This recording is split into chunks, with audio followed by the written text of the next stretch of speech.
والقرآن الحكيم إنك لمن المرسلين على صراط مستقيم يا محمد نور مجسم تیرا وصف بیان کیسے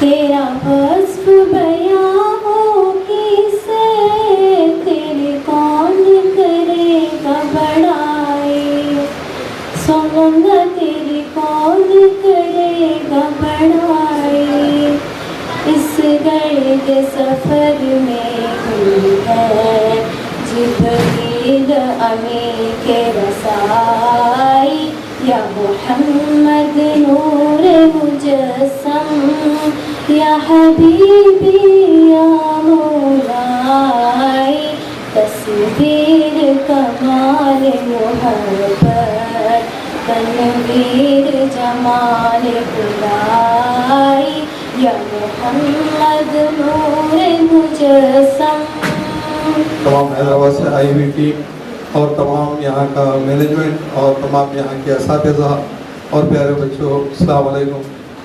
آج کا یہ اجلاس میں مبارکباد دیتا ہوں نیشنل ایجوکیشن سوسائٹی کو اور ہمارے متین الدین قادری صاحب کی پوری ٹیم کو اور ساتھ ساتھ یہاں پر معزز جو مہمان آئے ہوئے ہیں ان کو اور تمام اساتذہ اور تمام طلبات کو دل کی گہرائیوں سے مبارکباد دیتا ہوں۔ کا گہوارہ، شتربانوں کا گہوارہ، اور صحرائے عرب یعنی شتربانوں کا گہوارہ۔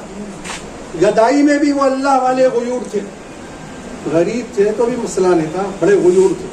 گدائی میں بھی وہ اللہ والے تھے، غیور اتنے کہ منم کو گدائے کے ڈر سے بخشش کرنا تھا یارا۔ غرض میں کیا کہوں تجھ سے کہ وہ صحرا نشی کیا تھے، غرض میں کیا کہوں تجھ سے کہ وہ صحرا نشی کیا تھے، جہاں گیر وہ جہاں دار وہ جہاں با وہ جہاں آرا۔ یہ غور کریے، کیا ہم اپنی نسل کو اردو پڑھانے کی طرف توجہ دیتے ہیں؟ آپ ذرا غور کریے، سنجیدگی سے سوچیں اس بات۔ ہم اپنے بچوں کو بہترین سے بہترین انگلش اسکول میں پڑھائیں گے لیکن اردو کی طرف توجہ نہیں دینا۔ میں یہ نہیں کہتا کہ انگلش مت پڑھیے، آپ میں یہ نہیں کہتا، آپ انگلش ضرور پڑھیے لیکن اس کے ساتھ ساتھ اردو بھی تو پڑھیے۔ آپ کی تمام تاریخ، آپ کا فلسفہ، ہر چیز اردو میں ہے۔ اگر آپ اردو نہیں سیکھیں گے تو بتائیے آپ اپنے مذہب سے کیسے واقف ہیں؟ آپ کا مذہب آپ کو کیا کہہ رہا ہے؟ آپ کو سن کے تعجب ہوگا، جب عثمانیہ یونیورسٹی کا سلیبس ترتیب کیا گیا تھا تو اس میں ایک سبجیکٹ ہوتا تھا، وہ تھا دینیات کا سبجیکٹ۔ اس سبجیکٹ کو جو ہے ہٹا دیا گیا۔ جو نیا تعلیمی نظام آیا، اس تعلیمی نظام سے اس سبجیکٹ کو ہٹا دیا گیا، اور جب دینیات سے آپ واقف ہی نہیں ہوں گے تو دین کی باتیں کیا جانیں گے آپ؟ آج میرے لیے بڑا مسرت کا دن ہے کہ میں بھی اسی تعلیمی ادارے میں PUC 1 PUC پہلا اور دوسرا سال یہی مکمل کیا۔ گزشتہ 5 سالوں سے اجلاس منعقد ہوتے آ رہے ہیں انشاءاللہ، اور اسپیشل اور اس کی خصوصی بات یہاں پر یہ ہے کہ متین الدین قادری صاحب نے جو بیڑا اٹھایا ہے اسکالرشپ کا، جو حیدرآباد سے سفر طے کرتے ہوئے شہر گلبرگہ کی جانب وہ کارواں رواں دواں ہے۔ اسکالرشپ جو لڑکا ہے لڑکی 8th 9th 10th جو اسکول ڈراپ ہوتے ہیں اکثر بچے فائنینشیل کرائسس کی وجہ سے، وہ نہیں ہونا بول کے اس کو انہوں نے مد نظر رکھتے ہوئے ویسے لڑکے اور لڑکیوں کا انتخاب کیا۔ تمام